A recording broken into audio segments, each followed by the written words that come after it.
నమస్తే మిత్రులారా, నేను మీ శ్రీనివాస్ చౌహాన్ అడ్వకేట్. మిత్రులారా, మెట్రోలో ప్రయాణిస్తున్నారా? తస్మత్ జాగ్రత్త. మెట్రోలో ప్రయాణిస్తూ ఉమ్మి వేయడము, స్మోక్ చేయడము, మద్యపానం సేవించి వెళ్ళడము, లేకపోతే చట్టవిరుద్ధంగా మెట్రో స్టేషన్లోకి అలాగే మెట్రో ట్రైన్లకు ప్రవేశించే ప్రయత్నము చేస్తే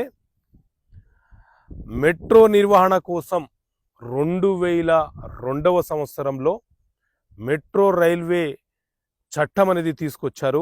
ఈ చట్టంలోని సెక్షన్ 64 సబ్సెక్షన్ 1 ఏం చెప్తుంది అని అంటే, ఎవరైనా మెట్రో ట్రైన్లో ప్రయాణిస్తూ కింద కూర్చున్నా, స్మోక్ చేసినా, మద్యపానం సేవించి ప్రయాణం చేసినా, ఇల్లీగల్గా ట్రైన్లోకి ప్రవేశించిన వాళ్లకు జైలు శిక్ష అలాగే జరిమానా విధించడానికి అవకాశం ఉంటుంది.